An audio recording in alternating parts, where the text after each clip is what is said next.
नमस्कार, कार्यक्रम प्रयासमा स्वागत छ।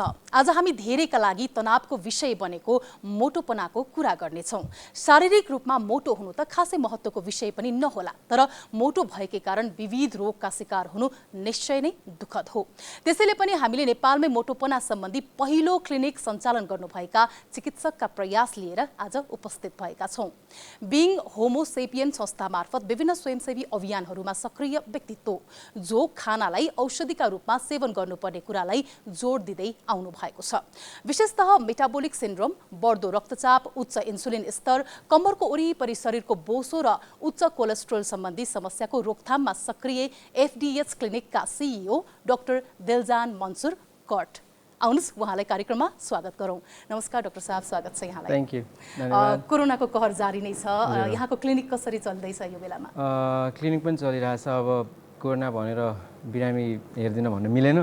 फलोअपको बिरामीहरू धेरै हुनुहुन्छ, जस क्लिनिक पनि चलिरहेछ।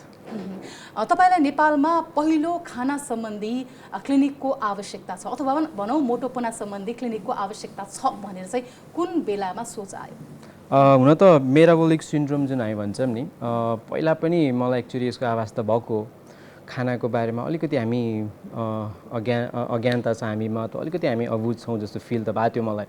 तर मैले पनि अब त्यसलाई चाहिँ ठिकै छ, यो हुँदै गर्छ होइन। अरू पाटोतिर चाहिँ मेरो भनौँ न मेरो इन्ट्रेस्ट चाहिँ अरू पाटोमा अलिक धेरै थियो क्या। जब बिस्तारै बिस्तारै आफू नै जब म मोटो हुन थालेँ, मेरो एक्सिडेन्ट पछि, खास चाहिँ यो म एमडी गर्दाखेरिको यो फर्स्ट इयरको मेरो चाइनामा म एमडी गर्दाखेरि चाहिँ के हो भन्दाखेरि ट्राम्पोलिन पार्कमा चाहिँ मेरो सोल्डर फ्र्याक्चर भयो क्या। यसलाई चाहिँ एसी डिस्लोकेसन भन्छ क्या है। अनि त्यो डिस्लोकेट हुँदाखेरि मेरो 3rd डिग्री डिस्लोकेट थियो। अनि डाक्टर साहबहरूसँग मैले कुरा गरेँ, मेरो सिनियर डाक्टर साहबहरूसँग। अनि उहाँहरूले के तिमीले चाहिँ सर्जरी गर्नुपर्ने हुन्छ भन्नुभयो उहाँहरूले। अनि मैले भने सर्जरी गर्दाखेरि चाहिँ कति टाइम लाग्छ भने क्या मैले। अनि उहाँहरूले चाहिँ सबै निको हुनलाई चाहिँ तिम्रो 18 देखि 2 वर्षसम्म लाग्छ। अनि मैले सोधेँ यदि मैले सर्जरी गरिनँ भने कति टाइम लाग्छ भन्दाखेरि त्यो 2 वर्षमा जतिमा तिम्रो रेस्ट गर्यो भने चाहिँ हुने चान्स चाहिँ 50-50% छ भन्नुभयो उहाँहरूले। अनि मैले चाहिँ त्यो रिस्कलाई लिएँ। तर उहाँहरूले मलाई के भन्नु भन्दा तिम्रो वेट बढ्दै गइरहेछ होइन, तिम्रो वेट यदि बढ्दै गयो भने चाहिँ तिमीलाई दुःख पाउँछौ भन्ने उहाँले मलाई क्लियरली भन्नुभयो उहाँहरूले। कि त तिमी वेट आफ्नो घटाऊ होइन, अनि कि त हामीले सर्जरी गर्नुपर्छ भन्नुभयो उहाँले। त्यसपछि मैले चाहिँ होइन अब चाहिँ साँच्चीकै यसमै लाग्नुपर्ने रहेछ। म जस्तो कति व्यक्तिहरू होलान् अथवा जसको भनौँ न फिजिकल डिसेबिलिटी भएको मान्छेहरू, हिँड्न नसक्ने व्यक्तिहरू पनि त होला नि यो संसारमा, अथवा एक्सिडेन्ट भएको मान्छेहरू होलान्, ढाडको समस्या होला, स्पाइनल इन्जुरीहरू भएको मान्छेहरू होला, उनीहरूको पनि त अनावश्यक रूपमा वेट त बढिरहेको होला। कि त यो खानपानले नै बढ्या हो कि म अल्छी नै भएर वेट बढ्या हो त, मैले व्यायाम नगरेर वेट बढ्या हो भनेर त्यसपछि मैले यसमा लागेँ कि एउटा अचम्मको कुरा चाहिँ के भने हरेक विनाशले विकास ल्याउँछ भने जस्तै हरेक अप्ठ्यारा परिस्थितिमा केही न केही नयाँ आइडिया पनि आउने रहेछ होइन। त्यो दुर्घटना नभएको भए चाहिँ अहिले डाक्टर दिलजान मन्सुर कट के काम गर्दै हुनुहुन्थ्यो होला? हुन त म होइन अहिले पनि त्यही क्षेत्रमा छु म। मेरो फिल्ड भनेकै इन्टर्नल मेडिसिन। मेरो अलिकति झुकाउ मात्र अलिकति यसमा बढी भएको हो, त्यसलाई भन्छ मेटाबोलिक सिन्ड्रोममा। जस्तो मेटाबोलिक सिन्ड्रोम भनेको हाम्रो यो वेस्टको साइज छ नि, वेस्टको साइज चाहिँ अब पुरुषमा 102 सेन्टिमिटरभन्दा बढी हुनु हुँदैन, महिलामा 88 अर्थात् 88 सेन्टिमिटरभन्दा बढी हुनु हुँदैन। रगतमा टिजी भन्छौँ हामी, रगतमा भएको जुन उच्च टिजी अथवा रगतमा भएको बोसो त्यो चाहिँ उच्च हुनु हुँदैन है। अब यिनीहरूलाई चाहिँ अथवा उच्च रक्तचाप, कोलेस्ट्रोल, उच्च कोलेस्ट्रोल, त्यसपछि आएर हजुरको डायबिटिज, प्रेसर, यिनीहरूलाई चाहिँ मेटाबोलिक सिन्ड्रोम भन्छ क्या। हुन त म अहिले पनि त्यही नै प्र्याक्टिस गर्दैछु। तर अलिकति मेरो विचार के छ भन्दाखेरि पहिला मेटाबोलिक सिन्ड्रोम जुन छ, जुन त्यसलाई चाहिँ मेटाबोलिक हेल्थ भन्छ क्या। मेटाबोलिक हेल्थलाई चाहिँ फिक्स गरौँ, त्यसपछि भएन भने बरु अर्को पाटोतिर जाने के। संसारमा जुनसुकै डक्टर कहाँ हजुर जानुहुन्छ भने डाक्टर साहबहरूले फर्स्टमा हजुरलाई सुझाव सल्लाह दिने भनेकै तपाईँ जीवनशैली परिवर्तन गर्नुहोस्, हजुरको खानपान परिवर्तन गर्नुहोस् होइन। त्यसपछि भएन बल्ल हामी चाहिँ मेडिकल इन्टरभेन्सन भन्छौँ क्या, औषधितिर जान्छौँ। मैले के छु भन्दाखेरि मसँग अप्सन मेडिकल इन्टरभेन्सन पनि छँदैछ। पहिला यो दुईवटा चाहिँ जुन यो हाम्रो लाइफस्टाइल र जीवनशैली र खानपान छ यसलाई पहिला इम्प्लिमेन्ट गरौँ, भएन भने औषधितिर जाने भनेर त्यसमा लागेको क्या। हुन त अहिले पनि म इन्टरनल मेडिसिन नै प्र्याक्टिस गरिरहेको छु, तर अलिकति झुकाउ भएको चाहिँ मेटाबोलिक सिन्ड्रोमतिर चाहिँ हो। त्यसो भए एफडीएस क्लिनिकमा बढी मात्रामा आफ्नो वेट घटाउन, ओजन घटाउन भन्दा पनि मधुमेहको शिकार भएका व्यक्तित्वहरू होइन, शरीरमा अन्य अब बीपी हाई हुने त्यो समस्या भएका व्यक्तिहरू बढी आउँछन् चाहिँ को चाहिँ बढी छानिन्छन् त यहाँ? अहिले मेरो क्लिनिकको रेकर्ड हेर्दाखेरि 350 जति, जसमा चाहिँ 50-50 नै छ क्या। तर जति त्यहाँ टाइप 2 डायबिटिज भन्छौँ हामी 90% टाइप 2 डायबिटिज भएको मान्छेहरूको पेटको गोलाइ पेटको वरिपरिको बोसो चाहिँ बढेकै छ क्या। अर्थात् उहाँहरूलाई म चाहिँ भन्ने गर्छु डायबेसिटी क्या। डायबेसिटी भनेको डायबिटिज र ओबेसिटी। डायबिटिज भनेको है त्यो दुइटैबाट बनेको रोग हो कि यसलाई भन्छ डायबेसिटी क्या। डायबिटिज आफैमा समस्या होइन है, ओबेसिटी आफैमा समस्या होइन क्या। तर यो दुइटै सँगै छ भने त्यो चाहिँ एकदमै बडो भनौँ न काल लाग्दो अवस्था हो क्या। त्यही भएर अब यहाँको चाहिँ मैले यहाँलाई जानेको चिनेको पनि त्यहीबाट होइन, फेसबुकमा चाहिँ के देखिन्छ बढी मात्रामा चाहिँ सुरुवाती दिनमा सेलिब्रिटीहरू बढी मात्रामा चाहिँ वेट घटेको देखाइयो होइन, देखिन्थ्यो बढी मात्रामा। तपाईँलाई धन्यवाद सहितको हुन्थ्यो अनि त्यो ट्याग गर्दाखेरि चाहिँ को हुँदो रहेछ भनेर त्यसको भित्र स्क्रोल गर्दाखेरि मैले यहाँको बारेमा थप जानकारी पाउने मौका पाएँ। मान्छेलाई बढी मात्रामा चाहिँ रोग लाग्ने भनेको चाहिँ ओजन बढेपछि रोग लाग्ने हो कि रोग भएको कारणले चाहिँ ओजन बढ्ने हो त? पहिलो कुरा हजुरलाई भन्छु, हाम्रो मनोविज्ञान कस्तो भइसकेको रहेछ भन्दाखेरि जुनसुकै कारणले मान्छे मोटो हुनसक्छ, धेरै कारण अलिकसँग कुरा गरौँला। तर मोटो भइसकेको व्यक्तिको मनोविज्ञान के रहेछ भन्दाखेरि म वेट घटाउँछु अनि निरोगी हुन्छु अनि स्वस्थ हुन्छु भन्ने चाहिँ मानसिकता रहेछ। त्यहाँ आउँदा पनि डर साहब मलाई यहाँको बोसो मात्र घटाइदिनु, मेरो यहाँको बोसो मात्र घटाइदिनु, मेरो अनुहारको बोसो मात्र घटाइदिनु। म जहिले उहाँहरूलाई के भन्ने गर्छु भन्दाखेरि वजन घटाएर निरोगी हुने होइन नि, निरोगी भएर वजन घटाउने हो क्या। तपाईँ हेल्दी भइसकेपछि आफै वेट लस हुन्छ। तपाईँ वेट लस गरेर हेल्दी हुन्छु त्यो सबैभन्दा ठुलो भ्रमहरू रहेछ क्या मान्छेको। 99% हाम्रो मनोविज्ञान त्यही रहेछ। म धेरै मोटाइसक्यो, अब म कुद्छु, अब म दौडिन्छु, अब म मुख बार्छु, अब म खाने खाँदिनँ, अब म दुब्लाउँछु अनि दुब्लाइसकेपछि चाहिँ म चाहिँ अब हेल्दी हुन्छु। तर खासमा के रहेछ भन्दाखेरि जब मान्छे हेल्दी भइसक्छ नि, हेल्दी भइसकेपछि आफै नै वेट लस हुन थाल्छ क्या। त्यही भएर मेरो क्लिनिकमा आइसकेको व्यक्तिहरूले कहिले पनि भन्न पाउँदैनन् मेरो अगाडि कि मैले वेट घटाएको, मैले दुःख गरेको हो, केही पनि गरे होइन। उहाँहरू हेल्दी भइसकेपछि वेट लस आफै भएको है। यही कुरा तपाईँले सम्झाउनको लागि, बुझाउनको लागि, कन्भिन्स गर्नको लागि सुरुवाती दिनमा चाइनाबाट फर्केर आउनुभयो। हुन त कोभिडको पनि एउटा डर भएको समय नै रहेको थियो त्यो बेलामा। फर्स्ट क्लाइन्ट जस्तै तपाईँले सम्झाउन सक्नुभयो, अझै पनि याद छ? मेरो पहिलो बिरामी भनेको लक्ष्मण सर, त्यसपछि रुद्र गुरुङ है। स्पेसली रुद्र गुरुङ सरको कुरा गर्छु। आज 18-19 महिना अब अलमोस्ट अब म फोनमै उहाँको उपचार गरेँ हो चाइनामा हुँदा नै। उहाँलाई चाहिँ डायबिटिज भएको रहेछ है, 5देखि 6 वर्षदेखि डायबिटिज भएको रहेछ उहाँलाई चाहिँ। अनि हाम्रो लक्ष्मण सरले चाहिँ उहाँलाई चाहिँ एक्चुअली डाक्टर साहबलाई कन्ट्याक्ट गर्नुहोस् न, यस्तो यस्तो भएको रहेछ भनेर कन्ट्याक्ट गर्नुभयो। अनि हाम्रो कुरा हुँदै गयो, हेर्दाखेरि उहाँको वेट पनि धेरै थियो, 83 समथिङ थियो है। अब हाइट भनेको 5'3", 5'4" छ अनि वेट पनि एकदम धेरै थियो। अनि औषधि पनि 4-5वटा खानुहुन्थ्यो। अनि बिस्तारै मैले चाहिँ के गरेँ, दाइ औषधि खाँदै गरौँ है, यसलाई म बिस्तारै ट्यापर गर्दै जान्छु है, यसलाई घटाउँदै जाने, चाहिएको बेलामा थप्ने, नचाहेको बेलामा घटाउने, हामी ट्यापरिङ भन्छौँ हामी, ट्यापर गर्दै जाउँला। पहिला हजुरको जुन मेटाबोलिक हेल्थ छ त्यसलाई चाहिँ फिक्स गरौँ। अब उहाँलाई त्यो मेटाबोलिक हेल्थ बुझाउन मलाई 2 दिन लाग्यो पहिला है। त्यो मेटाबोलिक हेल्थ बुझाइसकेपछि बिस्तारै जुन जीवनशैली र खानपान उहाँको परिवर्तन हुँदै गयो 3 महिनामा त उहाँको सबै औषधिहरू अलमोस्ट यो नाप्दाखेरि चाहिँ उहाँको अब फास्टिङदेखि लिएर भोको पेटमा भएको र चिनी जुन छ त्यो पनि नर्मल थियो, खाना खाइसक्यो 2 घन्टापछि त्यो पनि नर्मल भइसक्यो। अर्को एउटा HbA1c भन्छौँ हामी जुन 6.3 भन्दा तल हुनुपर्ने त्यो पनि नर्मल भइसक्यो। छक्क पर्नु उहाँ चाहिँ कसरी भयो, म त यत्रो वर्षदेखि त यो मेरो कहिले घट्दै गर्दैन भन्नुभयो उहाँले। मैले भने तपाईँको मेटाबोलिक हेल्थ चाहिँ फिक्स भएको हो, अब यसलाई चाहिँ हजुरले कन्टिन्यू गर्नुभयो भने लाइफ लङ मेडिकेसन चाहिँ तपाईँले लिनु पर्दैन होइन। तपाईँले फेरि अब पहिला जस्तै आफ्नो खानपान र जीवनशैलीमा कुनै परिवर्तन भएन, फेरि म पहिलाको जस्तै गर्न थाल्नुभयो भने फेरि औषधि खानुपर्ने हुन्छ। मैले उहाँलाई भने अहिले 18 महिना भइसक्यो रुद्र गुरुङ सरले बल्झिएको छैन, सबै रिपोर्ट नर्मल छ। लास्ट विक नै उहाँको मैले फेरि होल बडीमा उहाँको मेटाबोलिक जुन इन्सुलिन रेसिस्टेन्स हामी चेक गर्छौँ, फास्टिङ इन्सुलिनहरू त्यो सबै नर्मल छ उहाँको। अब रोग भएकै व्यक्तिहरू स्वस्थ पनि हुनु, ओजन पनि घट्नु कति राम्रो कुरा होइन सोच्दाखेरि त।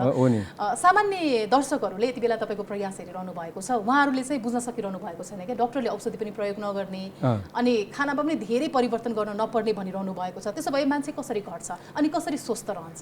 पहिलो कुरो डक्टरले औषधि प्रयोग नगर्ने भन्ने होइन। म चाहेको खण्डमा परेको खण्डमा त्यति नै औषधि लेख्नुपर्ने हुन्छ। अप्सन चाहिँ तपाईँको औषधि खाने कि जीवनशैली परिवर्तन गर्ने। संसारको जुनसुकै डक्टरले हजुरलाई दिने अप्सन यही हो होइन। जुन पनि हस्पिटलमा मेरो आफ्नै दादा टिचिङमा जाँदाखेरि डाक्टर साहबले सिधै भन्नुभयो, डाक्टर साहब के अरे तपाईँ डाक्टर साहबको दाइ हुनुहुन्छ भनेर चाहिँ चिन्नु हुँदो रहेछ कि त तपाईँले यसो गर्नुपर्ने हुन्छ, जीवनशैली परिवर्तन गर्नुपर्ने हुन्छ कि त हामीले औषधि लेख्नुपर्ने हुन्छ भनेर जहाँ पनि त्यही हो। मैले पनि त्यही भन्छु, यदि हजुरहरूले मैले भनेको अथवा हामीले जे प्रयास गर्दैछौँ त्यो भएन, तपाईँ विफल हुनुभयो भने हामीले चाहिँ फेरि औषधि चाहिँ तपाईँलाई दिनैपर्ने हुन्छ किनकि औषधि दिएर तपाईँको ज्यान त जोगाउनु पर्ने हुन्छ हामीलाई होइन त्यो अवस्थामा चाहिँ औषधि प्रिस्क्राइब गर्नै पर्ने हुन्छ औषधि नै नदिने होइन चाहेको खण्डमा कति औषधि दिने अब थोरै डोजले पुग्छ भने थोरै औषधि दिने धेरै डोज चाहियो भने धेरै डोज दिने त्यसरी चाहिँ हुन्छ औषधि नै नखाने भने चाहिँ हुँदैन है त्यस्तो चाहिँ हुँदैन तपाईँको दुईवटा अप्सन छ तपाईँसँग अब कहिलेकाहीँ कस्तो हुन्छ भन्दाखेरि हामीले यो प्रयास गर्दा गर्दा पनि नहुने खण्डमा चाहिँ हामीले औषधि चाहिँ चलाउनु पर्ने हुन्छ त्यसो भए यहाँको एफटिएच क्लिनिकमा नै रोग छैन ब्लडहरू पुरै चेक गर्दाखेरि रोग छैन तर ओजन घटाउन चाहनुहुन्छ होइन विभिन्न अब अहिले त झन् इन्टरमिडिएन्ट फास्टिङ बन्यो केटो डाइट बन्यो विभिन्न इन्टरनेटबाटै पनि मानिसहरूले प्रयास गरिरहेका हुन्छन् यद्यपि कहिलेकाहीँ फेल खान्छन् शरीरमा विभिन्न किसिमका अझ समस्या थपिने होइन ज्यानसम्म जान सक्ने केसहरू पनि बाहिर आएका छन् के कुरामा चाहिँ उहाँहरूबाट गल्ती भइरहेको छ कि अथवा इन्टरनेट हेरेरै यस प्रकारका डाइटिङहरू गर्नु हुँदैन कि खास के हो त कुरा हजुरले भने जस्तै जब हामी टाउको दुख्यो भनेर गुगल गर्छौँ नि त्यो टाउको दुख्ने लक्षण त क्यान्सरको पनि हुनसक्छ है अनि त्यो अब निदान नपुगेर टाउको दुख्या हो कि तपाईँको शरीरमा डिहाइड्रेसन भयो पानी पुगेन त्यसले गर्दा टाउको दुख्यो कि अथवा अरू कुनै कारणले टाउको दुख्यो कि राम्रो सुत्नु भएको छैन त्यसले टाउको दुख्यो कि स्ट्रेसले गर्दा भयो कि टेन्सनले टाउको दुख्यो कि त्यही भएर त्यो आफै सेल्फ डायग्नोसिस भन्ने चाहिँ एकदमै अलिक घातक रहेछ क्या यो चाहिँ अब तपाईँले सानो कुराको लागि गुगल हेर्नुहुन्छ अनि त्यसपछि कस्तो हुन्छ भन्दाखेरि अब त्यहाँ धेरै कुरा आउने रहेछ अब यसमा पनि कस्तो छ भन्दाखेरि तपाईँले जुनसुकै डाइटिङ गर्नुहोस् हजुरले भने जस्तै इन्टरमिडिएट फास्टिङ होस् अथवा किटो डाइट होस् अथवा एटकिन डाइट होस् अथवा लो कार्ब डाइट होस् होइन जुनसुकै डाइट तपाईँले गर्नुभन्दा पहिला डाइटको बारेमा अध्ययन गर्नु जरुरी छ र तपाईँको शरीरको बारेमा जान्नु आवश्यकता छ र मेरो क्लिनिकमा के हुन्छ भन्दाखेरि बिरामीको हर्मोनल डिसअर्डरहरू क्या उसमा भएको हर्मोन्स तपाईँको वेट बढ्नुको कारण पनि थाहा पाउनु पर्ने हुन्छ हजुरलाई एउटा कुरा म बुझाइदिन्छु एउटा 14 वर्षको बच्चा हुन्छ मेरो क्लिनिकमा वेट छ 114 केजीको अनि 114 केजीको हुनुहुन्छ अनि फेरि मम्मी बुवा पनि एकदमै नर्मल हुनुहुन्छ फेरि बच्चाको इटिङ डिसअर्डर पनि छैन त्यति साह्रो ऊ जङ्क फुडहरू खाने अथवा भनौँ न बाहिरको रिफाइन कुराहरू खाने पनि छैन तर उसको वेट चाहिँ 8 वर्षको हुँदादेखि नै बढ्दै गयो अहिले 14 वर्षको हुँदाखेरि चाहिँ एकदमै धेरै नै बढ्यो उहाँहरू म कहाँ आउनुभयो मैले धेरै प्रयास गर्छु डाक्टर साहब हामीले के डाइट गरिनौँ है कहाँ गयौँ तर केही पनि भएन अनि मैले चाहिँ एकचोटि उहाँहरूलाई के एउटा ब्रेनको सिटी स्क्यान गरौँ भने मैले उहाँहरूलाई चाहिँ त्यो कुनै पनि डाइट सुरु गर्नुभन्दा अगाडि एउटा सिटी स्क्यान गरौँ सिटी स्क्यान गर्दाखेरि ब्रेनमा चाहिँ ट्युमर रहेछ कि बाबुको है भनेपछि त्योभन्दा अगाडि विभिन्न डक्टरहरूलाई देखाउँदाखेरि पत्ता नै लागेन उहाँहरू चाहिँ अब सिम्पली डक्टर भन्दा पनि अब डाइटकोमा अथवा जानु हुँदाखेरि अब कहिलेकाहीँ कस्तो हुँदो रहेछ भन्दाखेरि हाम्रो फोकस नै वेट मात्र भयो होला क्या है तर भित्र कारण पनि हुने वेट बढ्ने धेरै कारण पनि हुनसक्छ एउटा तपाईँको खानपान भयो जीवनशैली भयो तर बाबुको केसमा के भएको रहेछ भन्दाखेरि उसको ब्रेनमा चाहिँ पिट्युटरी एडिनोमा भन्छौँ क्या हामी त्यो पिट्युटरी ग्ल्यान्ड छ हाम्रो मस्तिष्कमा त्यसमा चाहिँ मासु पलाएको भनौँ न त्यो मासुले गर्दा चाहिँ के हुने रहेछ भन्दाखेरि उसको वेट चाहिँ बढ्दै गएको रहेछ अब उसको अपरेसन भइसक्यो है अपरेसन भइसकेको 4 महिनामै 14 केजी वेट घटिसक्यो है यस्तो ठुलो मान्छेको केसहरू पनि छ है त्यही भएर अब मान्छे मोटो भइसकेपछि चाहिँ म यो गर्छु यस्तो गर्छु कस्तो भन्छ भन्दाखेरि लिटल नलेज एकदम डेन्जरस हुने रहेछ क्या अब त्यो हेऱ्यो अनि त्यही जस्तो गर्न खोज्यो अब टाइप 1 डायबिटिज भएको मान्छे त्यो पनि मोटो छ अब फास्टिङ बस्ने कि नबस्ने त्यो पनि थाहा हुनु पऱ्यो जानकारी हुनु पऱ्यो त्यही भएर कुनै पनि कुरा तपाईँले गर्नुभन्दा पहिला अलिकति थाहा भएको व्यक्तिसँग सल्लाह लिएर गर्दा चाहिँ उचित होला क्या हुनुभन्दा त इन्टरनेटमा सबै थोक छ तपाईँले रिसर्च गर्नु एकदम राम्रो पार्ट हो होइन तर कहिलेकाहीँ सानो मिस्टेकहरू हुन्छ जुन हामीले चाहिँ थाहा हुँदैन क्या फेसबुकमा चाहिँ अझ बढी अहिले ग्रुपहरू पनि बनेका छन् यस्ता डाइटिङका साथीहरू जो मिलेर होइन आफ्नो आइडियाहरू सेयर गर्नको लागि अनि एउटाले अर्कोलाई हेर्छ उसको त ल 3 महिनामा त उसले 30 केजी घटाएछ भनेपछि उसले जे गर्यो त्यो नै म कपी गर्छु भन्ने किसिमको चाहिँ सोच उहाँहरूमा हुन्छ होइन एक त मेबी यो पनि हुनसक्छ यसको पछाडिको कारण कि यहाँहरू जस्ता डक्टरहरूकोमा जाँदाखेरि एकदम बढी खर्च हुन्छ बरु त्यो त खानेकुरामा नै लगानी गरौँ भन्ने पनि त सोच हुनसक्छ कतिको महँगो हुन्छ है यस्तो हजुरले केलाई महँगो भन्ने पनि भनेको प्रश्न हो क्या अब हजुरले 2 लाखको सप्लिमेन्ट खान सक्ने अर्थात् अथवा कुनै मेसिन किनेर मेसिनबाट वेट घटाउनु पर्यो भने तपाईँ किन्न सक्ने होइन त्यसलाई महँगो भन्ने कि एउटा डक्टरकोमा गएर 500 रुपियाँको ओपिडी काटेर अनि त्यसपछि भएको टेस्टहरू गरेर सुरु गर्नु त्यो चाहिँ महँगो भनेर है अब यतिकै पनि फिटनेस इन्डस्ट्री चाहिँ अरू इन्डस्ट्रीभन्दा अलिकति एक्सपेन्सिभ नै हुन्छ तर तपाईँको लगानी केमा लाउने भन्ने कुरो हो क्या जसरी हामी वर्षभरि बर्थडे मनाउँछौँ होइन सबै घरमा भएको सबै मान्छेको व्रत मनाउँछौँ तर एउटा युरिया क्रिटिनिन भन्ने हुन्छ नि 200-400 रुपियाँमा पर्ने त्यो जाँच हामी वर्षमा गर्दैनौँ क्या एकचोटि त्यति मात्र गर्नु पुग्यो भने हाम्रो किडनीको अवस्था थाहा हुन्छ क्या त्यही भएर खर्च कहाँनिर गर्ने भन्ने कुरो पनि हो क्या। अब आफूलाई मन परेको कुरा त मान्छेले बाहिरबाट इम्पोर्ट गरेर पनि मगाउँछ नि होइन, त्यो जतिसुकै महँगो होस् त्यसलाई मतलब भएन। त्यही आफ्नो इन्भेस्टमेन्ट जुन छ, लगानी छ, कहाँनिर गर्ने भन्ने कुरोमा भर पर्छ र के कुरालाई महँगो लिने भनेको त्यो भनेको पनि इन्डिभिजुअल प्रेफरेन्स रहेछ क्या मान्छेको, उसको लाइफमा के कुराको इम्पोर्टेन्स रहेछ भन्ने कुरा त्यसमा चाहिँ भर पर्ने रहेछ क्या।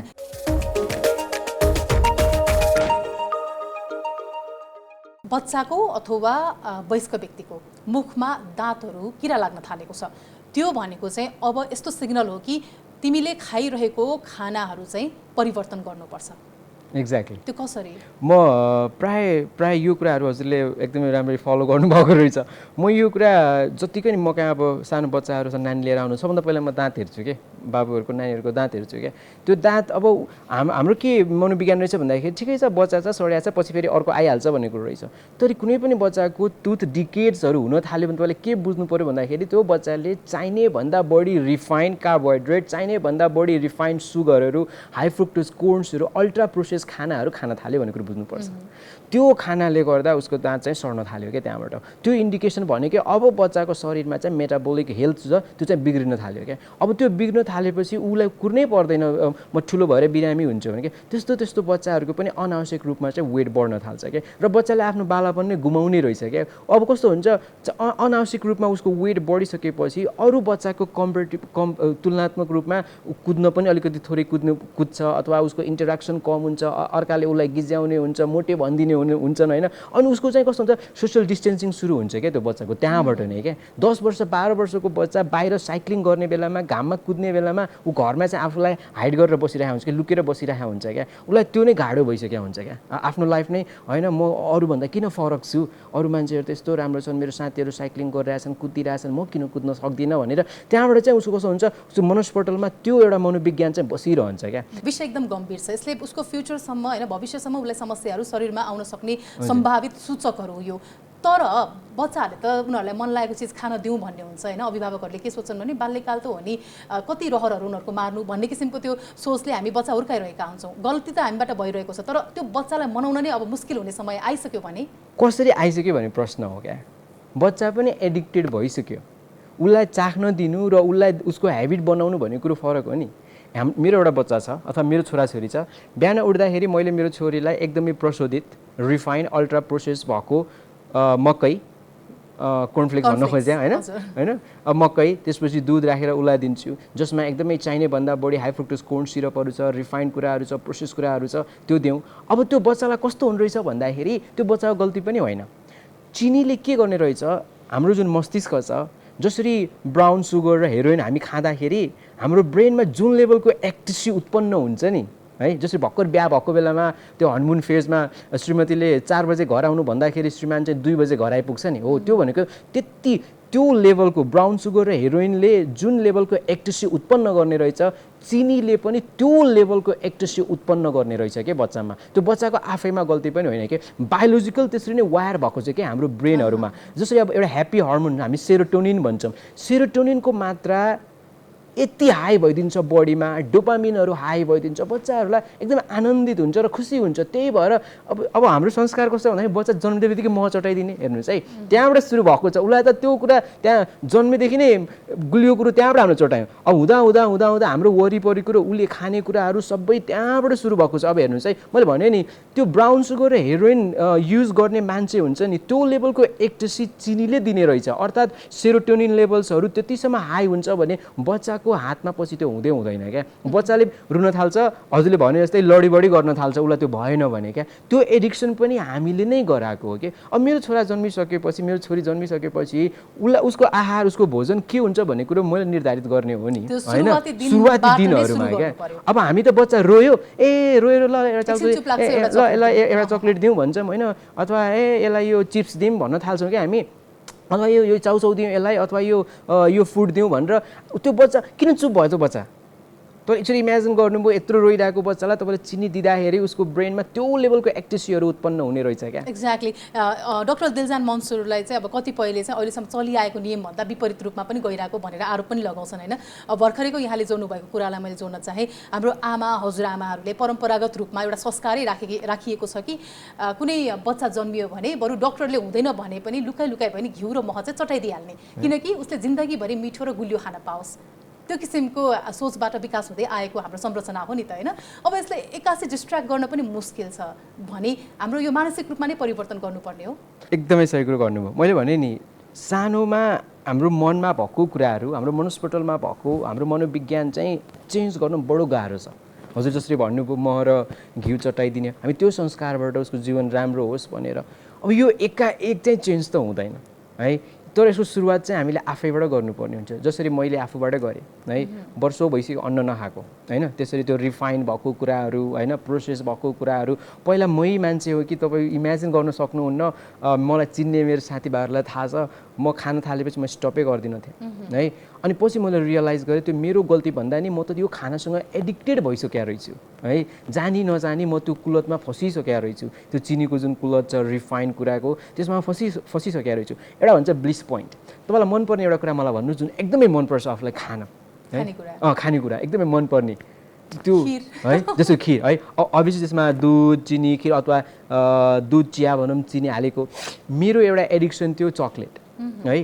अनि म राति सुत्दा पनि उठेर फ्रिज खोलेर त्यहाँ जति भएको सबै है क्रेभिङ हुन्थ्यो, त्यो सबै सकिदिन्थेँ। जब कि म सुत्ने बेलामा आज चाहिँ म खान्न भन्थेँ। अब तपाईँले बुझ्नुपर्छ एउटा भन्छ ब्लिस पोइन्ट। ब्लिस पोइन्ट भनेको हाम्रो सबैको मस्तिष्कमा एउटा ब्लिस पोइन्ट हुन्छ। तपाईँले कुनै कुरा कुनै एउटा खानेकुरा जब मन पर्न थाल्छ त्यो कुरा तपाईँले जब खान थाल्नुहुन्छ तपाईँको एक्टिसी लेभलहरू, डोपामिन्सहरू, सेरोटोनिन लेभल्सहरू ब्रेनमा यति हाई हुने रहेछ। अनि त्यो बेलामा तपाईँलाई एउटा एउटा एकदमै आनन्द आउने रहेछ क्या। र सबै खानामा एउटा ब्लिस पोइन्ट हुने रहेछ। र कुनै पनि प्रडक्ट लन्च हुँदाखेरि उनीहरूको टार्गेट नै हुन्छ मान्छेको ब्लिस पोइन्टमा जाने क्या। यदि कुनै पनि प्रडक्टको ब्लिस पोइन्ट पुग्यो भने मान्छेले खान त्यो प्रडक्टको रातारात बिक्री वात्तै बढ्छ क्या। भोलि सर्टेज हुन्छ भने बुझ्नुहोस् कि मान्छेले त्यसलाई एकदमै धेरै रूपमा चाहिँ प्रयोग गर्न थाल्यो। अब म पनि त्यस्तै भइसकेको थिएँ कि त्यो खाँदाखेरि मेरो बडीमा ब्लिस पोइन्ट हाई हुने कि म आफूलाई एकदमै खुसी, रिस उठ्यो भने त्यही खाने, खुसी भयो भने त्यही खाने, डिप्रेस भयो पनि त्यही खाने, एक्लो भयो पनि त्यही खाने। भन्नुको मतलब त्यो मेरो ब्लिस पोइन्ट भइसक्यो। त्यो खाँदाखेरि चाहिँ मलाई आनन्द आउँथ्यो कि। र हामी सबैको लाइफमा कुनै न कुनै प्रडक्टसँग एउटा ब्लिस पोइन्ट छ जुन एकदमै एक्टिभेट हुने रहेछ। र कुनै पनि प्रडक्ट लन्च हुने बेलामा उहाँहरूको फर्स्ट टार्गेट नै हुन्छ मान्छेको ब्लिस पोइन्ट रिच गर्ने क्या। त्यो भनेको एडिक्सन हो क्या। म हजुरलाई एउटा मैले आफैले गरेको, म र मेरो साथी चाङ भन्ने मेरो साथी थियो, हामी दुईजनाले एउटा हामी गिनीपिग मुसा हुन्छ नि, हामी 7 दिनको एक्सपेरिमेन्ट गऱ्यौँ। अनि त्यो मुसालाई हामीले के गर्यौँ भन्दाखेरि दुईवटा गिनीपिग राख्यौँ। एउटालाई चाहिँ हामीले 7 दिन चिनी पानी खान दियौँ, एउटालाई चाहिँ पानी मात्र खान दियौँ है। एउटालाई चाहिँ चिनी पानी, अर्कोलाई चाहिँ पानी खान दियौँ। 7 दिनपछि त्यो पानी खाने त झन्झन दुब्लो भएर गयो। चिनी पानी खाने त मोटाएर गयो होइन, पुरा मोटाएर गयो। तर त्यो चाहिँ लोसे भयो क्या। मोटाउनु त मोटायो तर उसको एक्टिभिटीहरू डिक्रिज भयो क्या फर्स्ट डेदेखि। अनि जुन दुब्लो भयो उसको एक्टिभिटी सेम लेभलको थियो, तर ऊ चाहिँ के भन्दा दुब्लाउँदै गयो। अब अर्को 7 दिन हामीले के गर्यौँ भन्दाखेरि दुवैलाई पानी मात्र दियौँ, उसलाई पनि पानी उसलाई पनि पानी। 3 दिनपछि त्यो मोटो मुसा चाहिँ मर्यो क्या है, त्यो चाहिँ मर्यो। तर यो चाहिँ अर्को 3 डे सर्भाइभ गर्यो क्या। मैले बुझाउन खोजेँ मान्छेहरूलाई कि हामी त्यो एडिक्सनमा फसिसकेका छौँ, त्यहाँबाट हामी बाहिर आउनै पर्ने हुन्छ। एनडिएचएसले गरेको अध्ययनअनुसार 2013मा अहिले नेपालमा हेर्ने हो भने प्रत्येक 4 जना व्यक्तिमा 1 जना व्यक्ति चाहिँ मोटो हुनुहुन्छ। समस्या कहाँनिर भइदियो भन्दाखेरि मेरो जिउ त सानै छ, शरीर पनि सानै छ भने तल्लो पेट मात्र लागेको छ।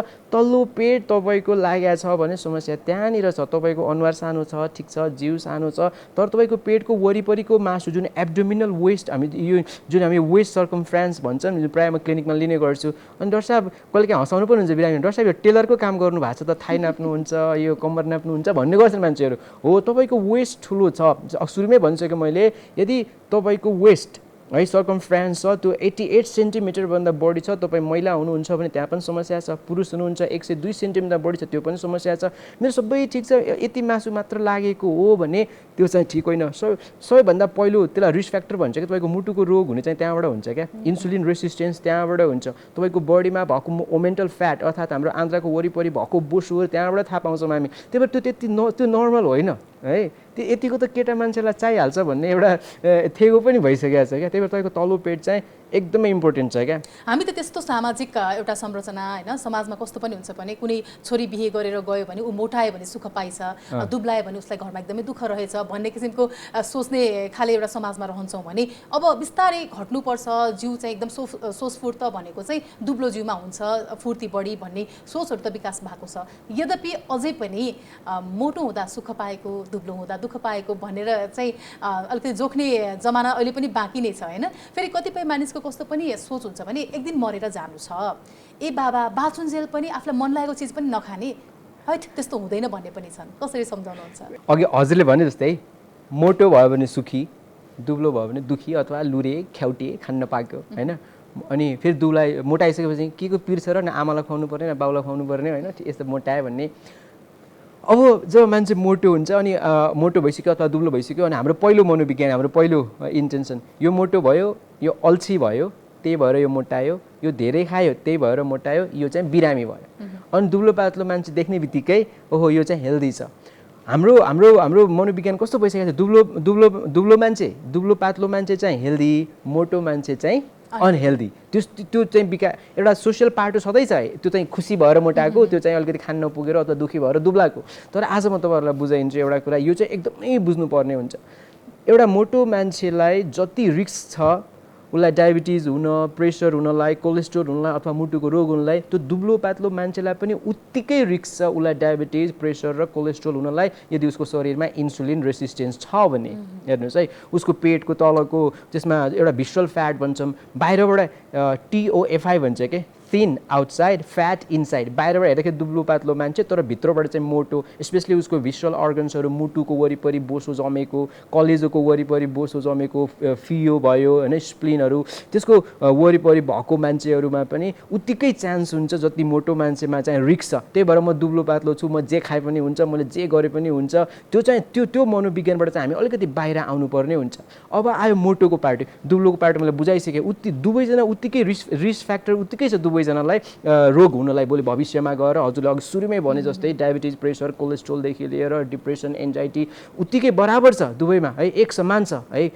ऊ दुब्लो छ भन्दैमा ऊ चाहिँ निरोगी अनि ऊ चाहिँ मोटो छ भन्दैमा चाहिँ ऊ चाहिँ के अरे रोगी भन्ने चाहिँ कुरो हुँदैन। अब जब एउटा मोटो पाटोमा जब मान्छे मोटो भइसक्छ नि, मोटो भइसकेपछि अब म मोटो भइसकेकोलाई सोध्छु मैले मैले वेट घटाउनु पऱ्यो भन्दाखेरि हजुरले मलाई दिने पहिलो एडभाइस, त साह्रै अल्छी भइस्, तैँले कुद्दै कुनिनस्, तैँले एक्सर्साइज गरिनस्, तैँले धेरै खाइस्, धेरै दौडी गरे हुन्छ। पहिलो एडभाइस अब के आउँछ भन्दाखेरि थोरै खानु है, थोरै खानु अनि धेरै कुद्नु। अब सुरु हुन्छ यहाँबाट ठुलो विडम्बना। अब वेट लस गर्छु भनेर मान्छे थोरै खान थाल्छ।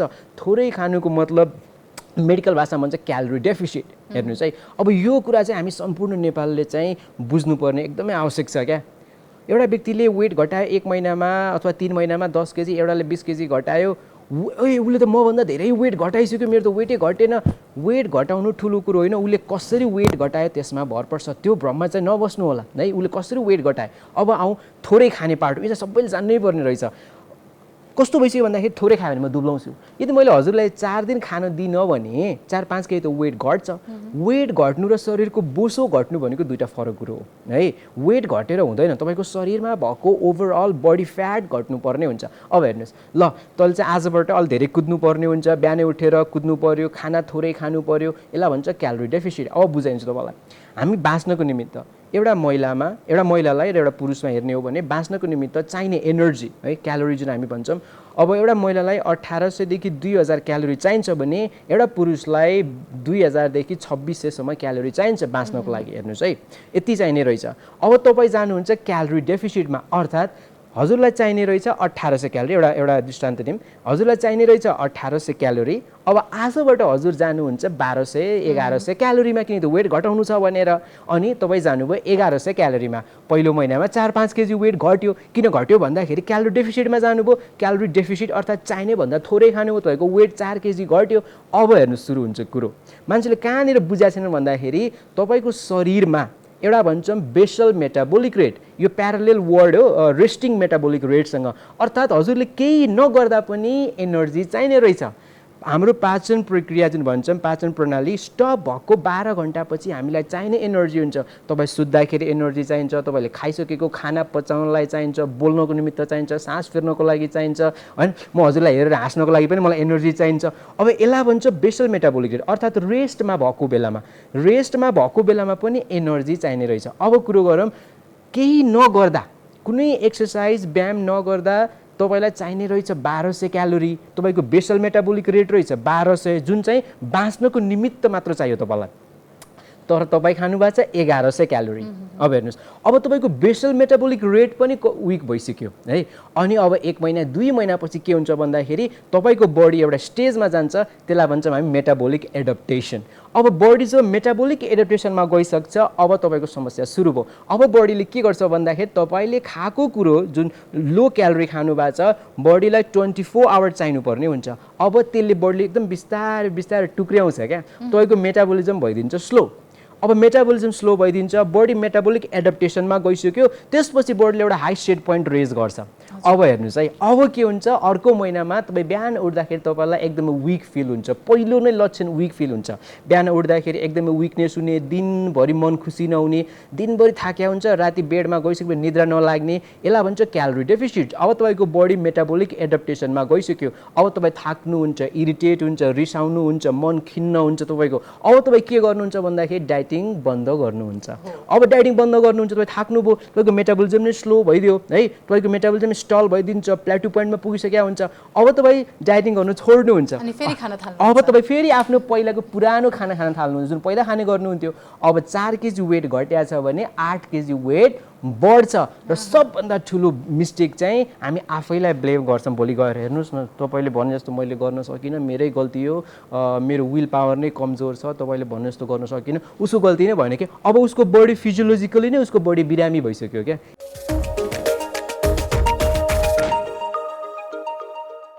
हामीले खाने शैलीले गर्दाखेरि चाहिँ हाम्रो शरीरमा जुन हामीले अघि नै भनेका रोगहरू बाहेक पनि हामी डिप्रेसनको शिकार, एन्जाइटीको शिकार पनि यसबाटै हुन सक्छौँ।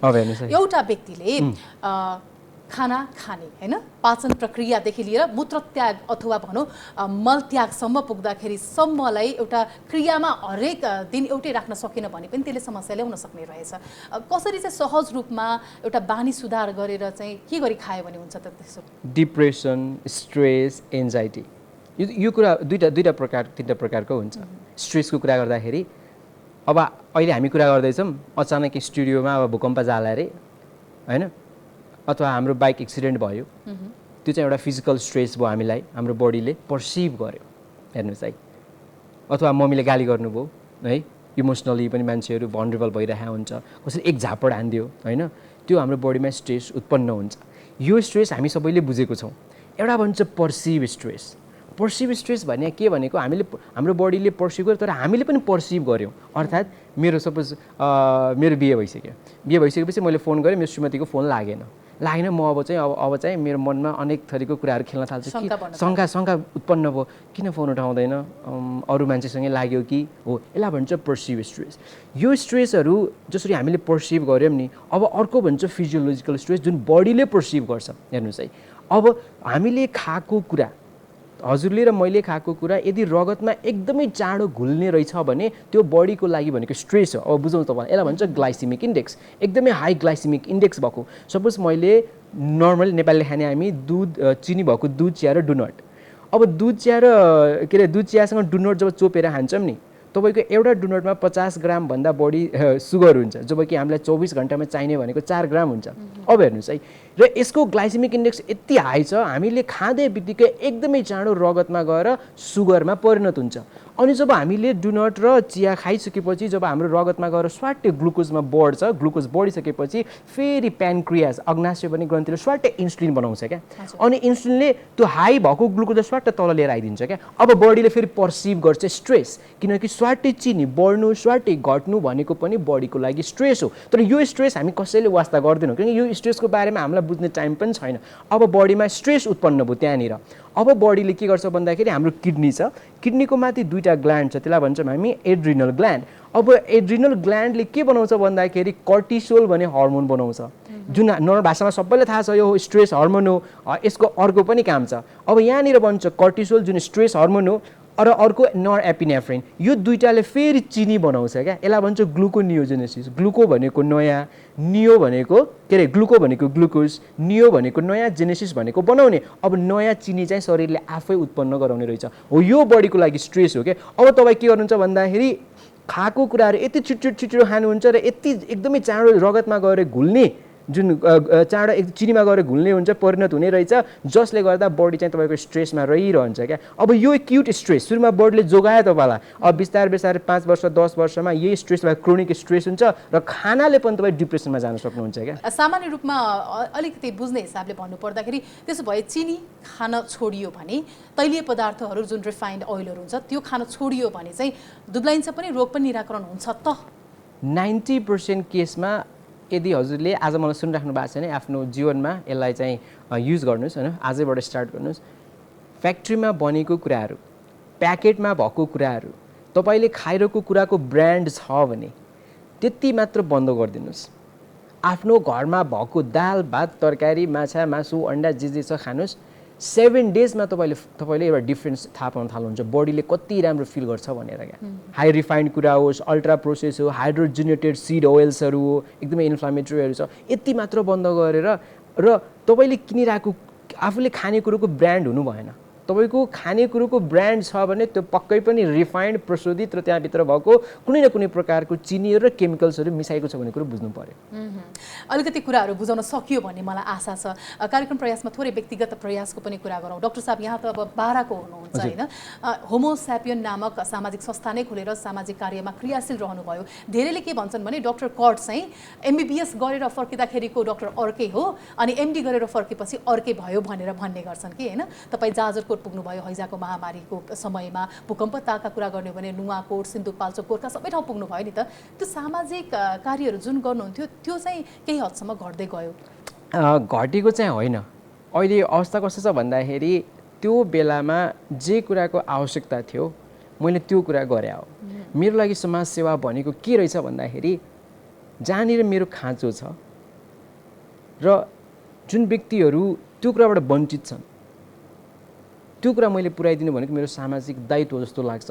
अब आयो MBBS पहिलाको डक्टर र अहिलेकोमा फरक केही पनि भएको छैन। अहिले कस्तो परिवेश छ भन्दाखेरि जहाँ पाए त्यहाँ हिँड्न पनि नमिल्ने है, र अहिलेको हेल्प भनेकै कोभिड भएको व्यक्तिहरूको टेलिप्याथीबाट हुन्छ कि फोनबाट हुन्छ कि उहाँहरूलाई हेल्प गरिदिने, जुन अहिले पनि म गर्दै आएको छु है। त्यही भएर सायद अहिलेको आवश्यकता नै फरक भएर चाहिँ नदेखिएको मात्र चाहिँ। तपाईँको जुन संस्था थियो होमोस्यापियन त्यो अहिले पनि क्रियाशील छ? तपाईँहरू 16-17 जना युवा युवती हुनुहुन्थ्यो नि त त्यो बेलामा, अहिले पनि हुनुहुन्छ सँगै? अहिले त्यही सबै युवाहरू मेरो क्लिनिकमा हुनुहुन्छ, सबै त्यही स्टाफ हो।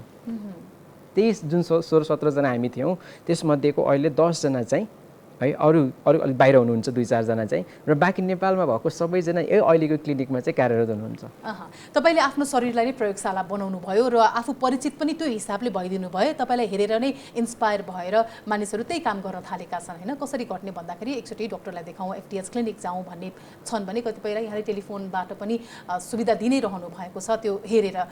तर कस्तो पनि प्रश्नहरू रहन्छन् भने डाक्टर दिलजान मन्सुरले आफ्नो नाम नै परिवर्तन गरेर चाहिँ कट किन राख्यो होइन। एउटा पहिला चाहिँ नेपालको लागि, नेपाली भूमिको लागि आफ्नो सामाजिक दायित्वको कुरा गर्ने डाक्टर अहिले चाहिँ विदेशी नाम जोडेर आफूलाई अझ प्रख्यात बनाउनको लागि चाहिँ लागि परेको हो कि भन्ने पनि भन्छन् है।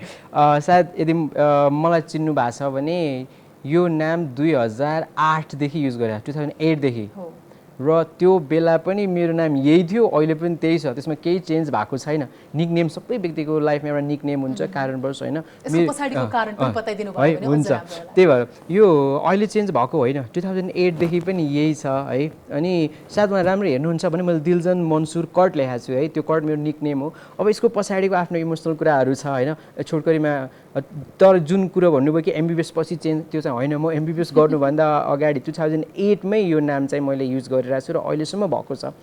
खास मेरो एउटा त्यो ताका चाहिँ भ्याम्पायर डायरिज भन्ने एउटा प्रोग्राम आउँथ्यो होइन अनि सायद अब यङ्गस्टरहरूलाई टिनहरू सबैलाई थाहा छ एकदमै पपुलर त्यो भ्याम्पायर सिरिजहरू होइन त्यसमा चाहिँ दुईजना दाजुभाइहरू थिए क्या डेमन साल्बाटोर र त्यसपछि स्टेफेन साल्बाटोर अनि मलाई चाहिँ डेमन एकदमै मनपर्ने क्या अनि मेरो एकजना साथी हुनुहुन्थ्यो उहाँलाई चाहिँ स्टेफेन एकदमै मनपर्ने क्या अनि फेरि अब कस्तो थियो अब म बाहिर पढेँ अनि बाहिर हुँदाखेरि दिलजान भन्न नसक्ने क्या अब दिलजान भन्दाखेरि के सुनिने क्या त्यस्तो अब कुरीहरूले त्यसलाई चाहिँ स्पेल गर्न नसक्ने अनि उसले चाहिँ मलाई कर्ट भन्छु भनेर भन्यो मैले हुन्छ भने तिमीलाई सजिलो हुन्छ भने कर्ट भन्यो भनेर कर्ट उसले चाहिँ मलाई भन्यो अब भनिसकेपछि अब त्यो नाम चाहिँ मैले त्यहाँबाट सुरु भयो र हुँदा हुँदा हुँदा हुँदा मैले त्यो नामलाई चाहिँ चेन्ज गरिनँ भन्दाखेरि त्यो एउटा मेमोरी जस्तो भयो एउटा इमोसनल अट्याच भएको हुनाले पनि आफ्नो निक नाम अहिलेसम्म त्यही छ र उक्त तपाईँलाई नाम दिने साथी अहिले हुनुहुन्न यो दुनियाँमा हजुर हो त्यही भएर पनि मैले त्यो नामलाई चाहिँ चेन्ज गर्न नखोजे हो हजुर यो पनि एउटा क्लियर चाहिँ हुन पायो होला यहाँको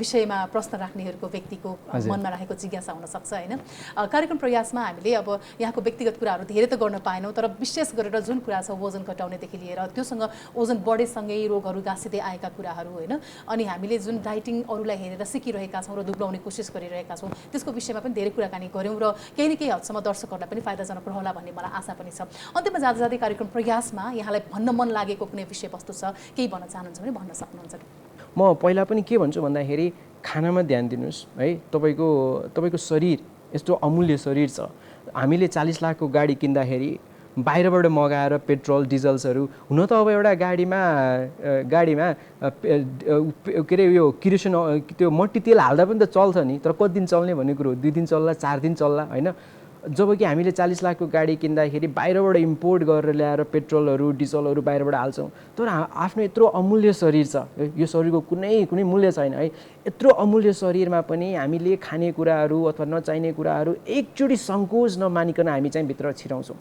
मेरो यति मात्र के भनाइ छ भन्दाखेरि यो तपाईँको जुन अमूल्य शरीर छ यसको हेरचाह गर्नुहोस् यसलाई माया गर्नुहोस् यसले तपाईँलाई माया गर्नेछ के खाने भन्ने प्रश्न जहिले पनि जर्छ म के खाउँ पहिलो प्रश्न नै हुन्छ सानो बच्चादेखि लिएर ठुलो मान्छेको प्रश्न एउटै हुन्छ के खाने भनेर तपाईँले खाएको कुराहरूको कुनै ब्रान्ड हुनु भएन तपाईँले खाएको कुराहरू प्याकेटको कुरा हुनु भएन है र तपाईँले खाएको कुरा माटोमा फाल्दा उम्रिन्छ भने खानुहोस् है सानो बच्चाले सोध्ला तपाईँलाई बुवा यो खाउँ कि नखाउँ त्यो एउटा चक्लेट किनेर सानो बच्चा छ भने बारीमा लिएर जानु तपाईँ चाहिँ गेडागुडी एउटा माटोमा गाड्नु होइन अथवा छर्नु र बाबुलाई चाहिँ त्यो उसको चक्लेट चाहिँ त्यहाँ गाडेर दिनदिनै बिहान पानी पटाउनुहोस् उम्रिन्छ कि उम्रिन्न हेर्ने त्यो संस्कार चाहिँ हामीले एउटा फुडको संस्कार चाहिँ उत्पन्न गर्नुपर्ने हुन्छ देखाउनु पर्ने हुन्छ हाम्रो छोराछोरीलाई त्यही मलाई सोध्नुहुन्छ भने जीवन्त भएको कुरो खाने हो जुन कुरामा जीवन छ त्यो कुराहरू खाने हो जुन कुरा माटोमा फाल्दा उम्रिन्छ त्यो कुरो खाने हो होइन बिरामी नहुने भने होइन के तर बिरामी कसरी हुने भन्ने कुरो हो यदि सकेसम्म भन्छ नि prevention is better than cure अब रोग लाग्ने नलाग्ने कहिलेकाहीँ त हाम्रो हातमा पनि हुँदैन है हामीले कोही संसारको कुनै पनि व्यक्ति चाहन्न कि उसलाई म रोगी हुँ मलाई रोग लागोस् भनेर कसैले निम्त्याउनु खोज्या हुँदैन तर हाम्रै आफ्नै जीवनशैली हाम्रै आफ्नै खानपानले धेरै रोगहरू हामी निम्त्याइराखेका हुन्छौँ र सबै कुरा जोडिएको हुन्छ हाम्रो जीवनशैली र हाम्रो खानपानमा जहिले पनि सोध्ने प्रश्न त्यही हो के खाउँ भन्दाखेरि तपाईँले खाएको कुरो माटोमा फाल्नुहोस् उम्रिन्छ भने खानुहोस् दुध संसारको सबैभन्दा राम्रो कुरो हो सबैभन्दा हेल्दी हो तर बाछोको लागि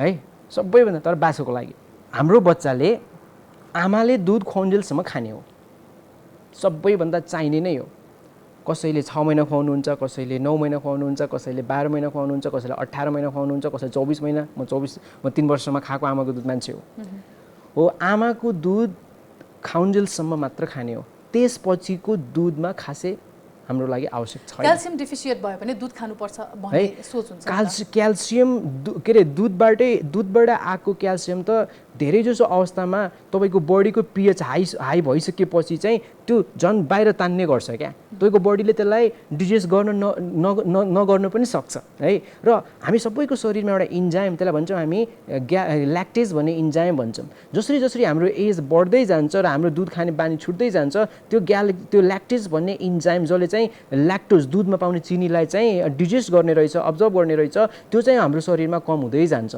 जसले गर्दा संसारको अहिले 60 to 70% पपुलेसनले के गर्छ भन्दाखेरि दुध पचाउन सक्दैन त्यसलाई हामी ल्याक्टोज इन्टोलरेन्स भन्छौँ तर क्याल्सियमकै लागि बच्चालाई दुध खुवाउनु पर्छ तपाईँले ल्याएको दुध कहाँबाट ल्याउनु भयो है त्यो कुरामा ध्यान दिनु पर्यो तपाईँले त्यो दुध कसरी आइरहेछ भनेर थाहा पाउनु पर्यो तपाईँले दोस्रो घरमै कुरो भैँसी गाई पालेर दुध खाइन्छ भने त्यसो भए त्यो चाहिँ हुन्छ बच्चालाई है बच्चालाई मात्र किन भन्दाखेरि त्यो दुध पनि बाछोले गाईले दुध दिन्छ नि हजुर थाहा छ त्यसले कति दुध दिन्छ उसले यति मात्र दुध दिन्छ जुन दुध उसको बाछोलाई पुगोस् भनेर क्या त्यही भएर हाम्रो बच्चाको लागि पनि त्यति हो उसलाई चाहिने दुध हामीले दिइसकेका छौँ र क्याल्सियमकै लागि दुध खानुपर्छ भन्ने कुरामा चाहिँ अलिकति विचार पुर्याएर गर्दा चाहिँ राम्रो होला र त्योभन्दा बढी क्याल्सियम भएको कुराहरू छ माछा काँडा भएको माछाहरू खानुहोस् पालुङ्गोको साग खानुहोस् अर्को भनेको डार्क लिफी है एकदमै त्यो green leafy dark leafy vegetables हुन्छ नि सागपातहरू त्यसमा बढी छ होइन त्यसपछि त्यो तिलको दानाहरू हुन्छ नि त्यसमा त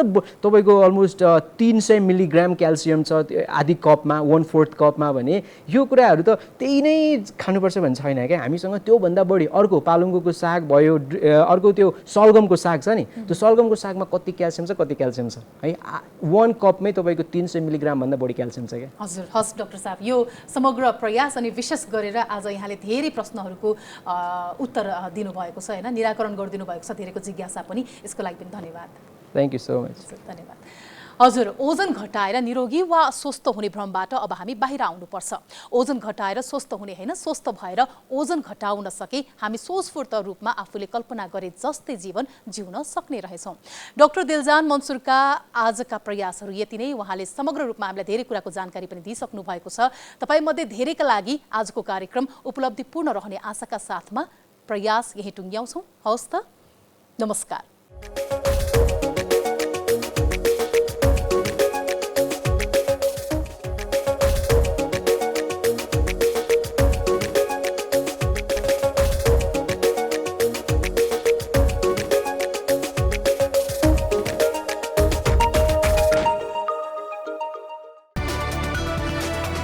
It's an AP1 presentation.